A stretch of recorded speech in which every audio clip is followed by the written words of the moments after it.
Welcome back, the third in a series of YouTube videos where I'm revealing portraits done for MTG content creators.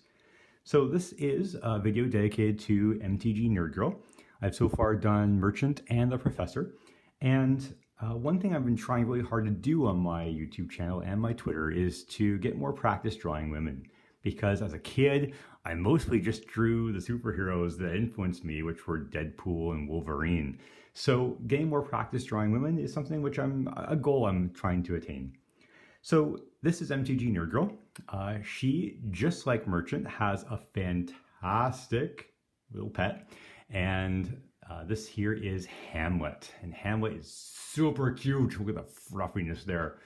So without resorting to too much of this series becoming MTG content creators and their pets, I decided to include Hamlet in the picture as well. Mostly because I wanted to kind of create a connection between MTGNerdGirl and Chandra. Chandra, of course, being a powerful planeswalker, and also has Embercat and Magmut. So I wanted to talk today a bit about the drawing, but also adding backgrounds as well. So here, without further ado, is the portrait for MTGNerdGirl and Hamlet, of course. So one thing which I've tried to do in these videos, at least the first one, is to talk a bit about how to draw as well as the reveal. So backgrounds, I think, are very important. And I think as an artist, what we often do is focus on the subject and not really on the background itself. So here you've got, and I've purposely done this, not a lot of background to worry about. The focus really should be on the subject, and in this case also the pupper as well.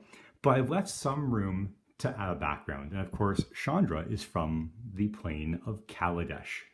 Now I could go on the internet and look up some pictures, but I think that there are better sources of information. And if you can afford it, there are some great books out there. This one here is the Plane Kaladesh art book, the Plane of Kaladesh art book. And it is filled with some absolutely amazing images. In fact, I used this picture right here of Chandra, if I can get the Torch of Defiance herself in the picture of the frame, when it came to the armor of our character as well. But the thing to keep in mind is that there is a background in that card art. And I've noticed a couple of other great pictures in here which I'm going to use to help me when it comes to adding a background. Because Kaladesh is known for its really incredible buildings and also these wonderful tubes cycling, like I assume is mana, around the plane. So we're going to work a bit with that today. You can see I kind of started to do a background. It was a bit too generic though. I wasn't really happy with how it was turning out. And I figured this way I could not only include a background, but I can have you folks watch it with it. So a lot of the buildings in Kaladesh have a very interesting, almost Arabian Nights kind of style to them. Lots of towers with these onion tops to them. Beautiful bazaars and walkways. So we're going to work with that today. And in addition to that, because I don't want to smudge all this work I've done here by putting my hand over top of the work and getting graphite over my palm, I'm going to put a piece of scrap paper down over top, and that way there's no chance of me ruining my artwork. And too often I've had to erase smudges and fingerprints off of artwork because I wasn't too careful with what I was doing. Now, obviously a ruler would help with some of the details here, but to start off, I just kind of block out what I want and where I want it to go. And I'm drawing super light as well because I don't want to have to erase too hard when it comes to correcting any mistakes or using my ruler to adjust any of these lines. So I might kind of add this little tower over here, maybe give it a bit of a spire as well. Maybe I'll put a taller one in behind it here as well. And it will have one of those ether flux reservoirs on top maybe. That could be kind of interesting to look at. And I've got maybe just enough room for one of these embellishments there on some of the towers and on some of the buildings.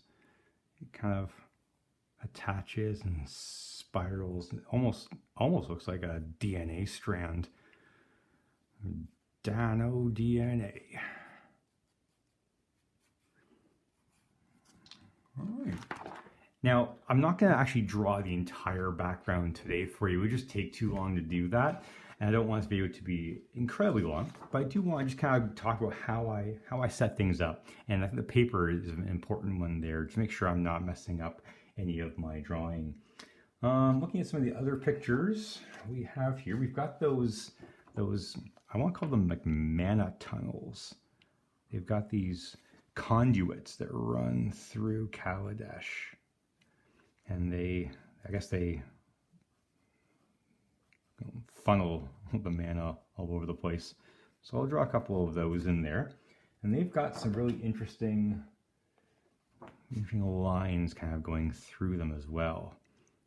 Kind of similar to the pattern you see in Chandra's armor there, but maybe not quite as elaborate. So we'll draw a couple of those in there as well. Again, not being too careful about what they are and where they're going. They're not held up by any kind of pillars, but they do attach to the buildings, looks like very solidly. So we're going to add just these little attachments here, and maybe it's also attached to a building over here. So we'll kind of draw that in. And the building itself can be here. Kind of just blocking it out. We'll make one of these multifaceted buildings as well. And it's got that wonderful onion top. There's probably a special name for is it a cupola? Cupola? I don't know. One of these things on top here. And again, taking up a nice lot of space, but also just adding a bit more interest to the scene, a bit more detail, more complexity as well. We'll put a little balcony. There's some balconies here that kind of spiral, which is really cool. So I'll put a couple of those in there. Maybe some windows as well, and some more buildings in the background.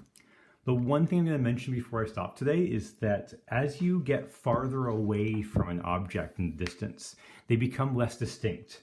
And a perfect example of that is this picture right in here. You can see the buildings in the foreground are much more interesting. There's much more detail and more vibrant colors than ones further away. And they call that aerial perspective. And that aerial perspective, that distance, just creates that extra sense of depth within a picture. It actually looks like you can reach in there to the image. So things kind of get less detailed, more washed out as they get farther away. And that's an important point when adding details as well. So the picture I'm going to post on Twitter, and I'll try to include it as well actually here.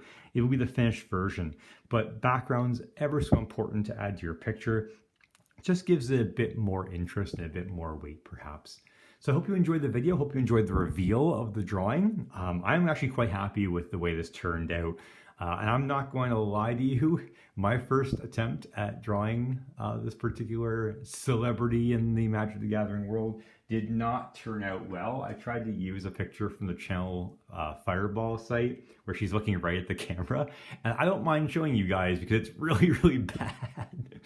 But the important point is that this is a second attempt, and I didn't let my first attempt, which I'll show you in just a moment, ruin the experience. I went right back at it, get back on the horse as it were, and gave it another shot just from a different angle, and I was much more happy with the result. So here's the picture of my first attempt, and it's terrible. I'm so sorry, guys. I'm just gonna get rid of that. I got nothing. It's awful. But that's just it. Sometimes you have to give it a second try. You have to try again, as it were, get back on that horse. So once again, if you enjoyed the video, do the YouTube thing, like, share, subscribe, and other than that, I hope you have a fantastic day, everybody. Bye-bye.